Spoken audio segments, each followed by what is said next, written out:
Welcome to Cardboard Box Games. I'm Adam. And I'm Adam. Today we're going to be talking about our tournament that we went to last Saturday. Yes. We're going to talk about one card that has changed that we've talked about in our previous videos. Mm-hmm. And our big topic is we're going to talk about when should you hold a card, when should you play a card, and our thoughts on that, which are changing all the time, by the way. Let's get started.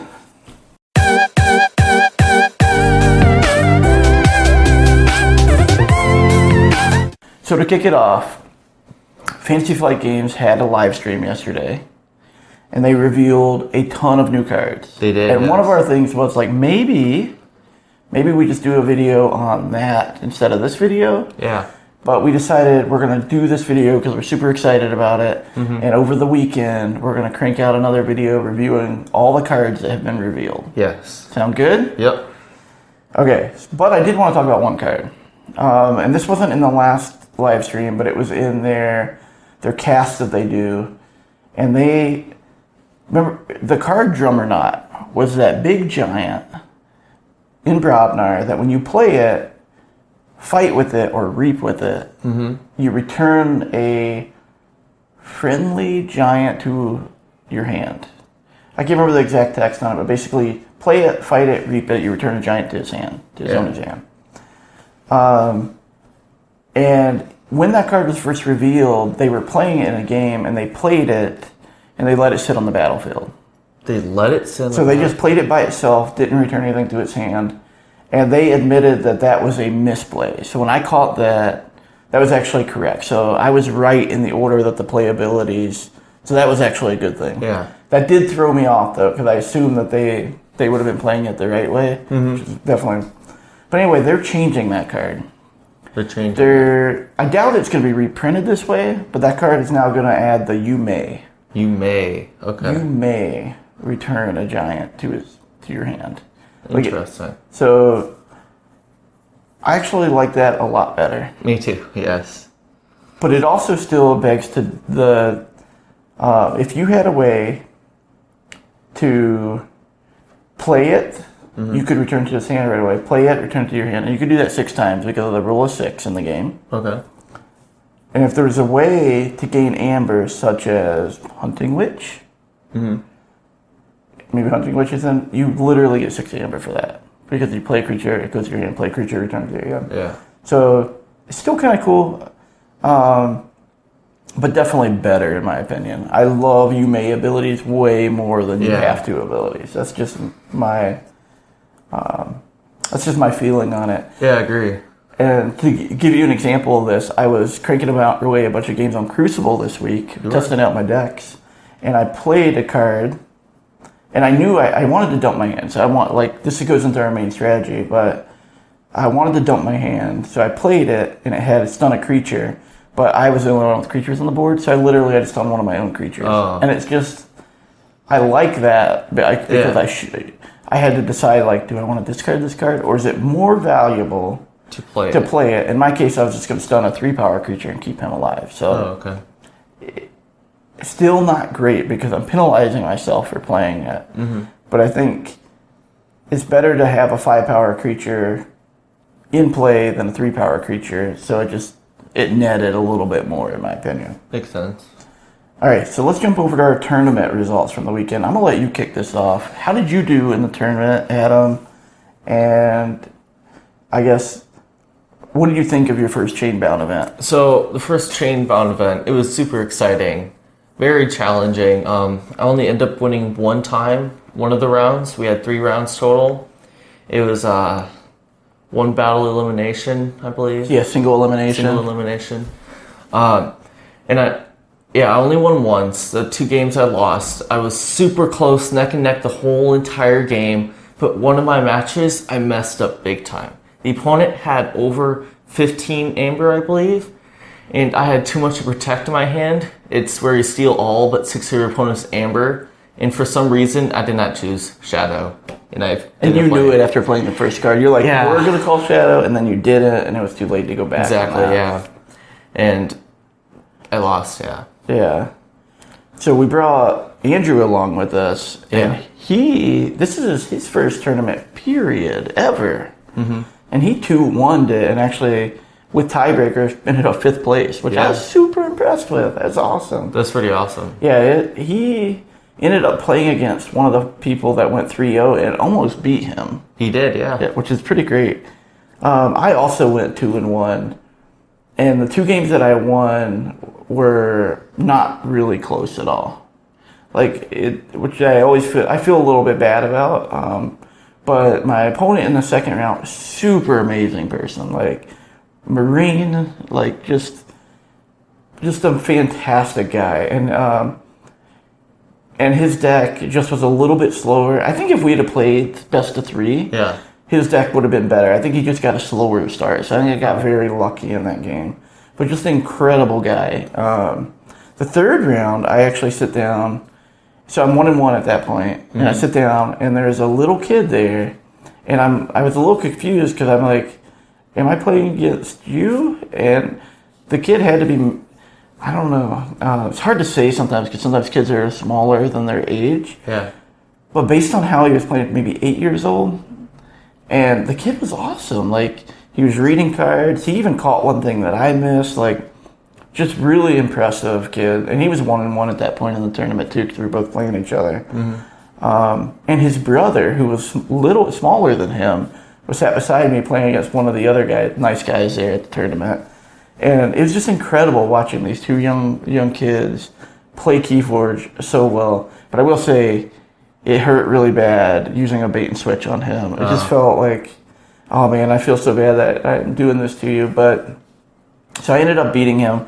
But I shook it to him like, man, you were awesome. Like you do it.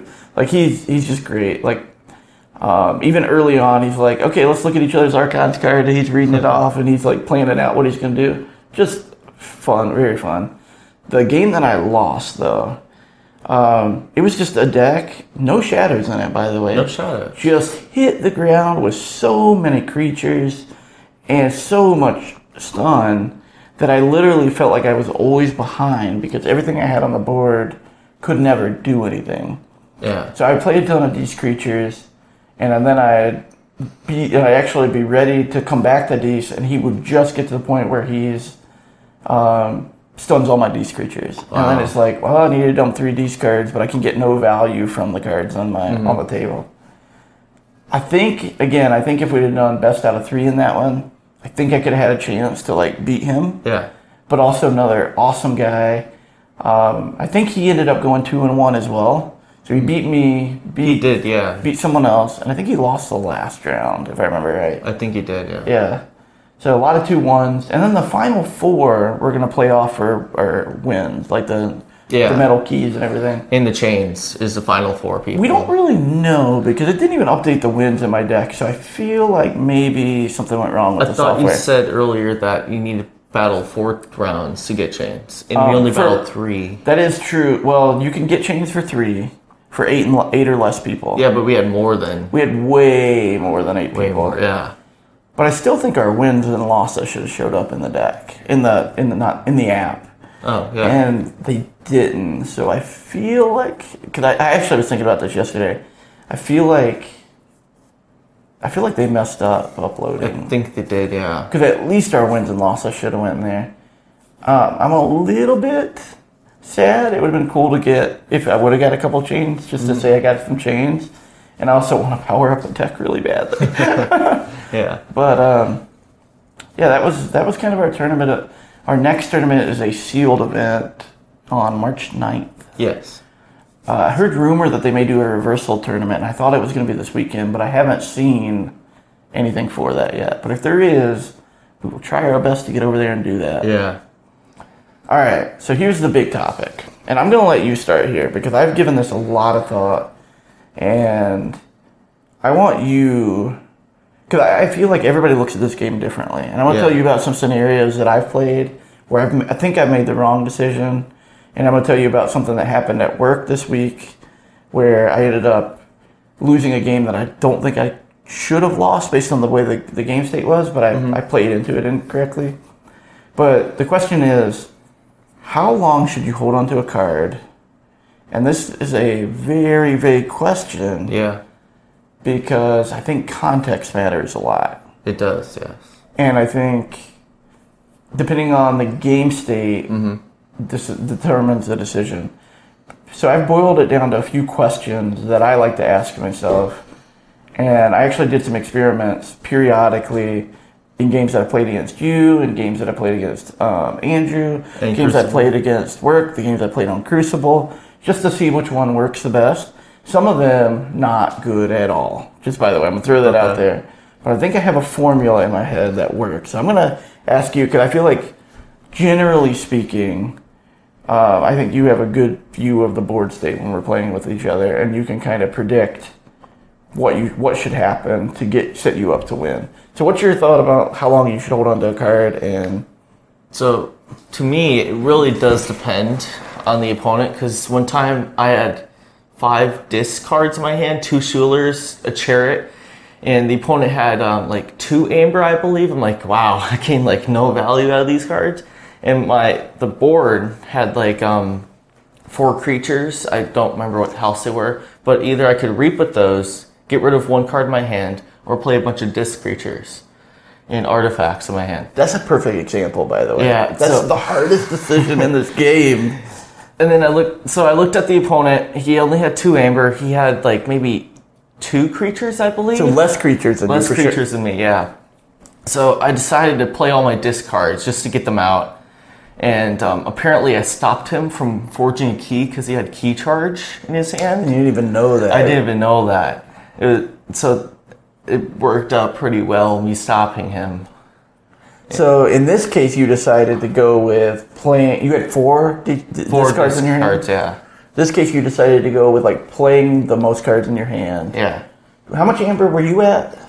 I believe 3. So your other option would have been reap and set yourself up to forge a key the following turn. Yeah. Dad, I struggle so much with that decision, right? Because, but let me tell you why I think what you did is correct. Okay. And this is what I've come to. If you leave your turn at a little teeny bit of an advantage, which I think you would have done in that case, you would have reaped, you would have been at 6 Amber, you had 4 creatures. Yeah. You've now opened it up for your opponent to do whatever they want.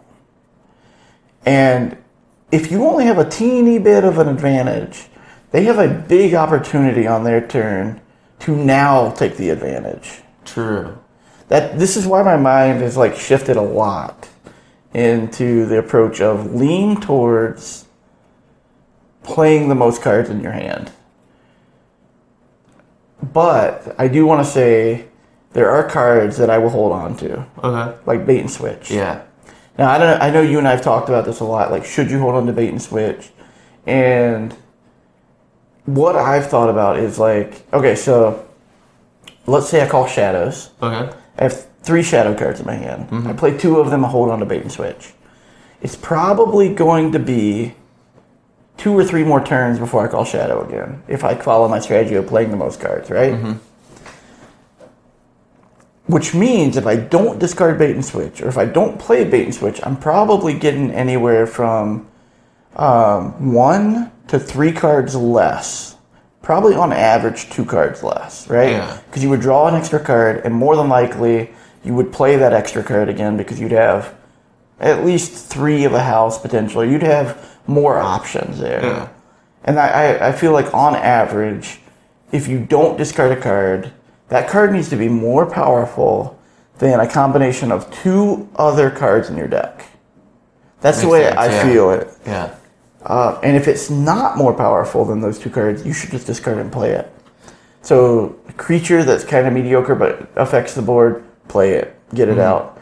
A card, and I actually in my head I've kind of got a power rating for each card. I doubt they're anywhere close to accurate, by the way. Okay.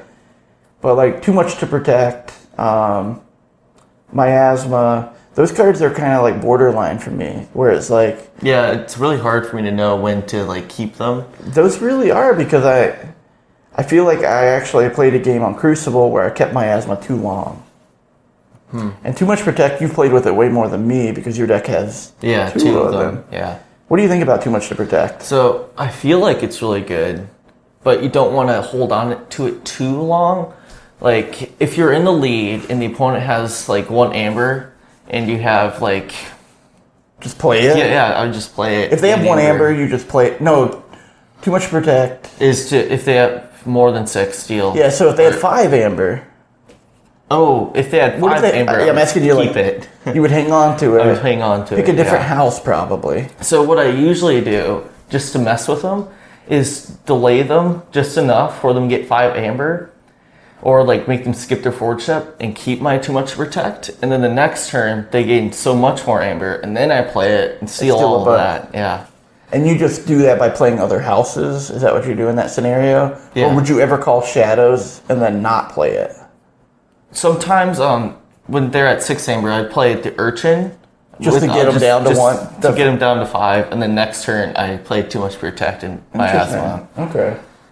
So I had this scenario come up in a game at work against somebody I think is actually really good at the games, like a really good friend of mine. And we talked a lot about what could happen. I literally had an amazing board state. So I wiped his creatures out. Yeah. I had 6 or 7, I think it was 7 untamed creatures out. Wow. He had 2 or 3 creatures. I had Witch of the Eye, 2 of them out. 2. So I kept reaping and bringing back my Dust Pixie, playing it, getting the 2 amber. I think that's the one that gives you 2 amber when you play it. Yeah. And then I would also bring back any other creature that I've ran in and because keeping his board in check. Had no untamed cards in my hand. I was up 2 keys to his none. Unbelievable. 2 to none. I'm pretty sure that's where the state was. Yeah. He eventually dealt with both of my Witch of the Eyes. He killed 1, stunned 1 to start with. Yeah. Still had a big untamed advantage, so I kept on just grinding the board. I'm like, I'm going to try to get as much advantage out of this as possible. Yeah. And I kept putting myself at 6 amber. I think this happened for 3 turns. 3 turns. So 3 turns, I'm like 6 amber, mess with his board, try to keep his creature count down. Eventually, we got down to a point where I had 2 amber and 4 creatures. No more Witch of the Eyes. Yeah. My 4 creatures, and I had a hand full of cards that were mostly Ds. I think there were 3 Ds, and I think there were 4 Ds cards, and then 2 logos cards. Okay. And he had 4 creatures out, so we were board state equal. I see. He had by that point forged a key already. Oh. So he started getting to the point where he's forging a key. But I'm like, you know what? I'm just going to put pressure on him again. 6 amber, make him do something. Yeah, I feel like I would have played. He forged the key on his turn. You feel like you would have played the D's. Yeah. And I think this is where I messed. Now, one of the D's cards is blow up the board, which also makes it tricky. So I'll talk about what I probably would just discard that card and play the rest, depending on what his creatures are and yours.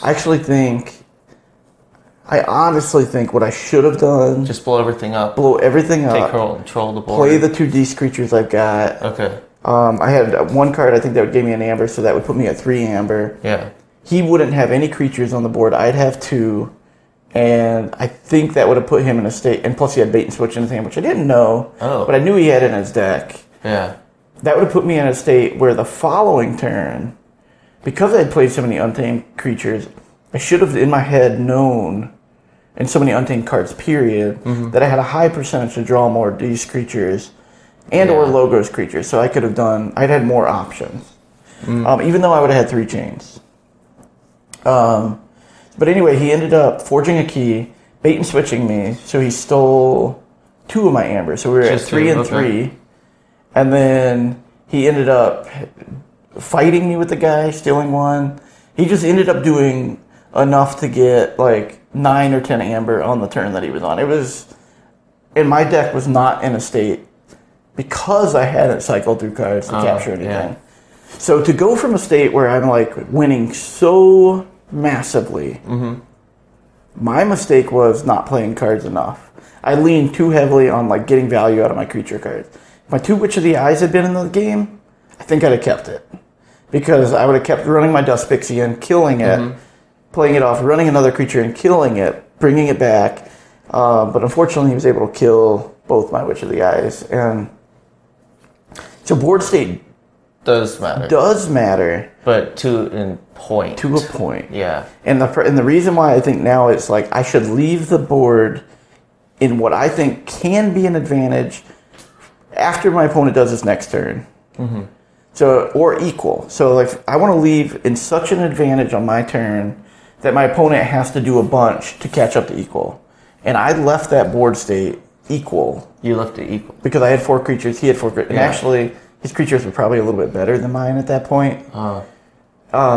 So I probably left slightly behind, except I had 2 keys and 6 amber. Yeah. Which in my mind, I thought was the better play because it's playing to try to win, right? But I actually don't think that's always the right play. I think the right play is to play the long game a lot of times, knowing that my opponent had bait and switch in his deck. I should have forced more pressure in other ways. And I don't know. What would you have done? Would you have blown up the board in that situation? Well, it's so tough. The 3 chains are painful. It's like 3 less cards. But yeah.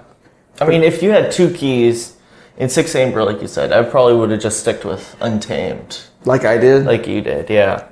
Depending on their board, I probably would just kept with Untamed and kept gaining so much amber.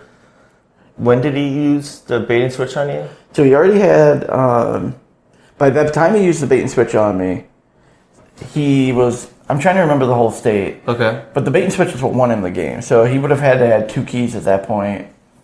And if I could remember the order of it. But basically his last turn, so the turn that he last played, he forced a key at the beginning of his turn, which put him down to low amounts of amber.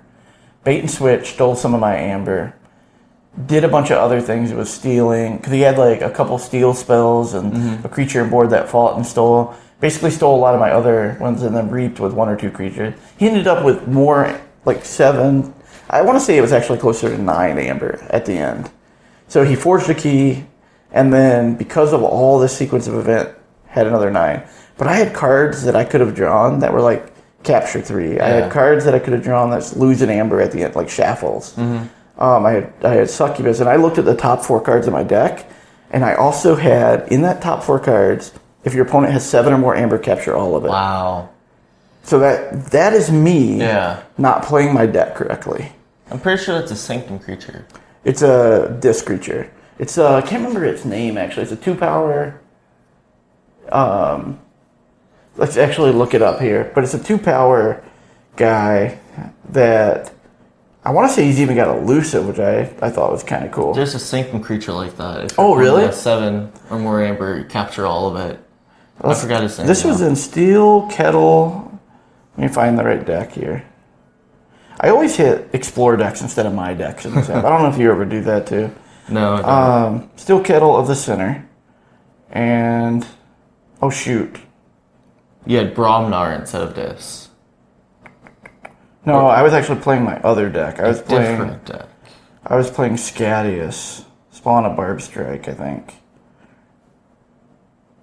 Yeah, because it was definitely this. Let me find my Scadius deck. Here we go.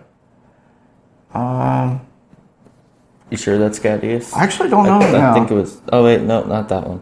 I actually don't remember what deck I was playing now. Biggs the Gray might have been it, too. Drumble. Come on, load. Load. Okay. Well, while that's loading the image for Drumble, but I think that was the name of the card, actually. Or no, it was... yeah, I'm pretty sure it's Drumble. Yeah. Yeah, it is Drumble. It says Drumble on this. So I was actually playing... that's right. I was Brobnar, Dis, and Untamed. And Untamed's what I had in play. Oh, okay. And this is the deck Big Sigray. And I actually think we opened this one on the stream. And was trying this one out. I think we did, yeah. Yeah. And this deck has 4 cards in it that wipe the board. Each of them give you 3 chains. So it's like really ridiculous. Yeah. So I mean, I would put the board state in a place and blow it up, and then I'd play a bunch of stuff. It was actually quite fun. And the other cool thing with this deck is loot the bodies with Coward's End. I gained a ton of amber that way. So in other games that I played with, in this particular game, I went all in on Untamed, which by the way is fantastic in this deck. I really love this deck. Oh, I love this deck. Even with the 4 board wipes, I just think that you're always going to get one when you need one. Yeah, I think there's a couple. Let me go back to the questions that I had put together here, and I'm going to read them off to you. So some questions that I've started asking myself is, typically when you have a card in your hand that you're questioning whether you should play or not, it's because it's not as useful right now. True. The question that I've been asking myself is, what should change in the game state to make this card useful in a turn or two. Yeah.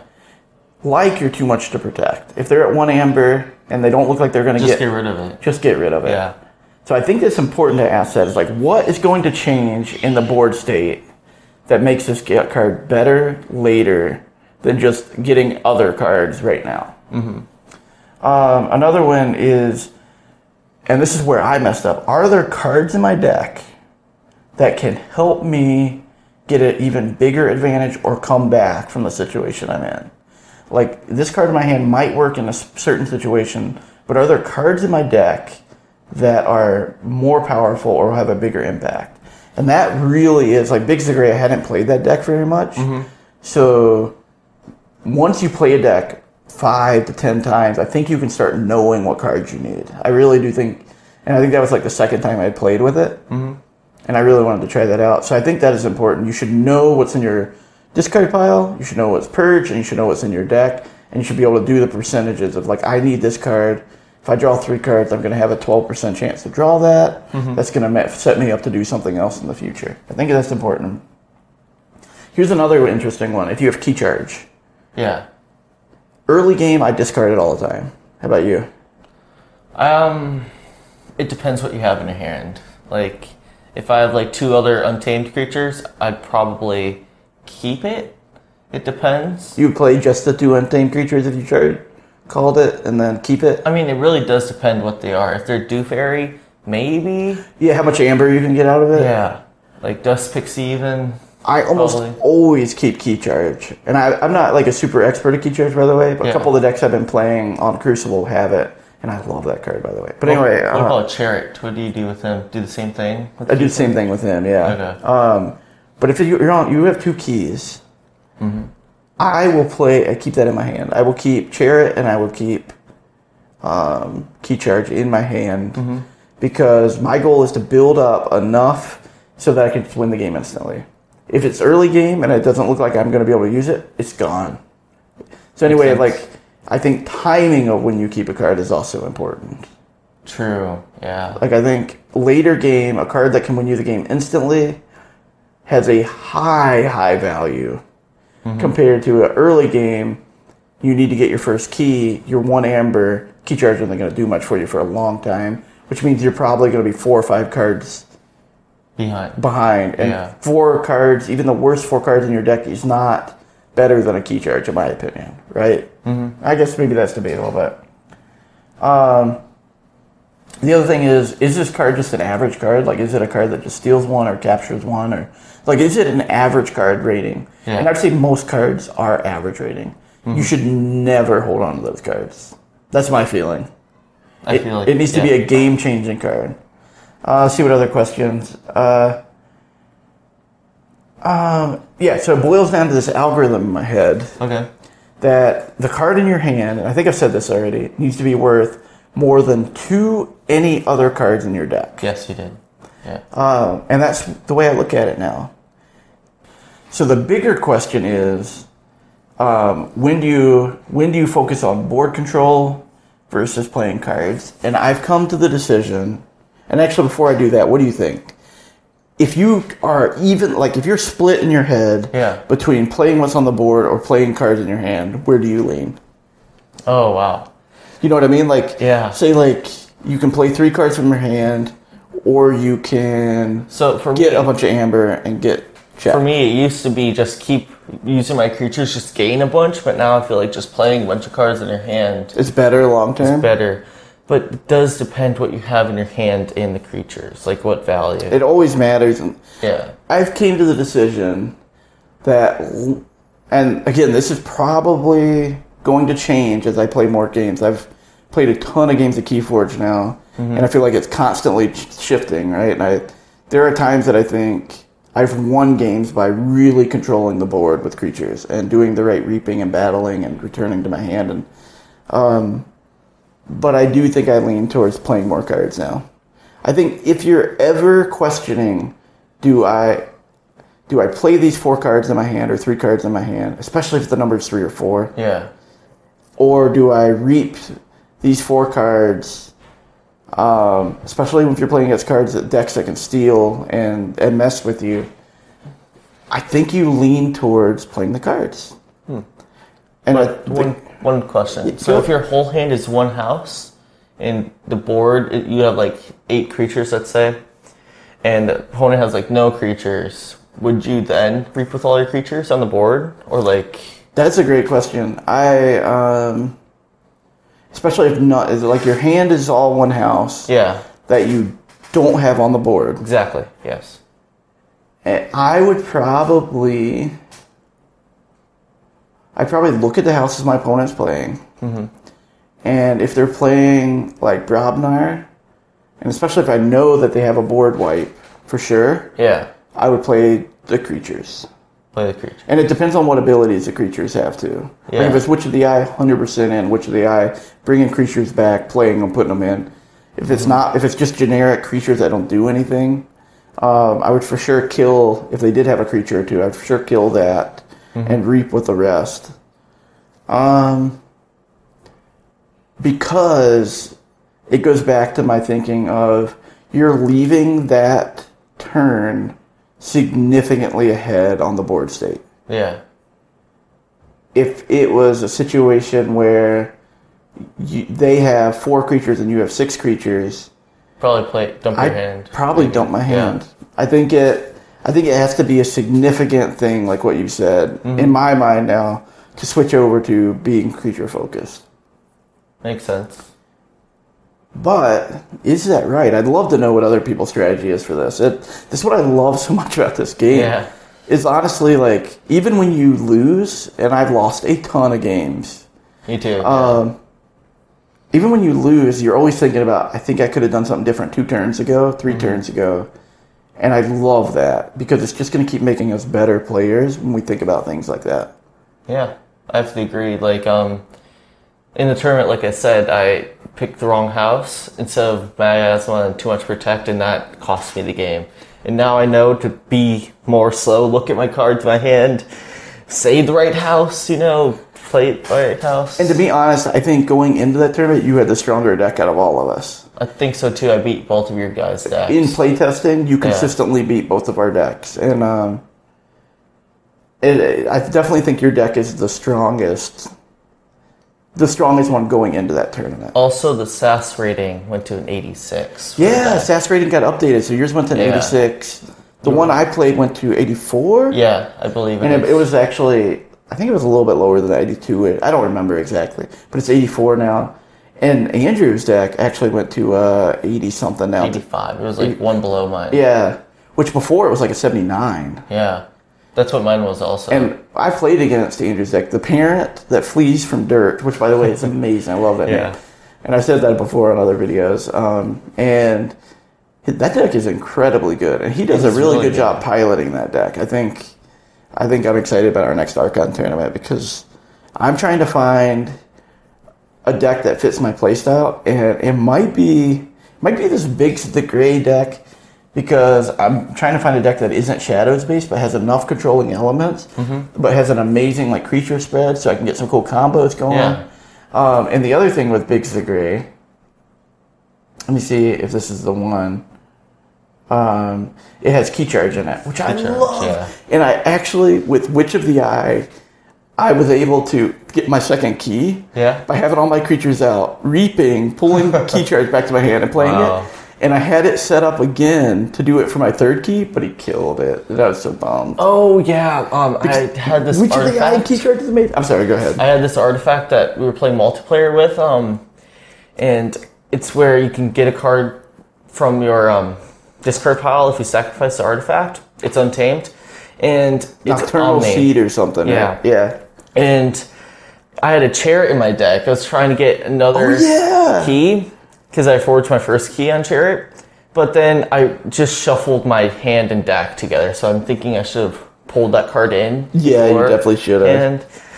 And this is why I like this deck, honestly, and if I'd have played it better, I could have like cycled through my deck, maybe got back to my Witch of the Eye. Yeah. But Witch of the Eye and Key Charge, amazing. And if people aren't familiar with that, you reap. You reap and return a card. Yeah. From a discard pile. And it was so much fun, by the way. And then I also have 2 regrowth, which also let me return things on a discard pile, but creatures only. That's so cool. I kept like regrowthing my Witch of the Eye, and he'd be like, no! So it was like constantly making him have to kill my Witch of the Eye. So much fun. That's cool. I really am liking Big Sigri. It's like just a fun deck to play. I don't even know what the SAS rating is of it, to be honest with you. Probably not amazing. I think it's 70s. It might be 70s. I don't know. We should look it up after this video. Do you have anything else to add? Hopefully this strategy video got you guys thinking, and I would actually love to hear if you guys have a philosophy on like how long you should hold a card, when you should play a card, versus drawing cards. And this is a question and that I think we're always going to ask. And also, it matters so much about the context because it does, yes. The 2 things that I think matter the most is like, are you going to still have an advantage 2 turns from now?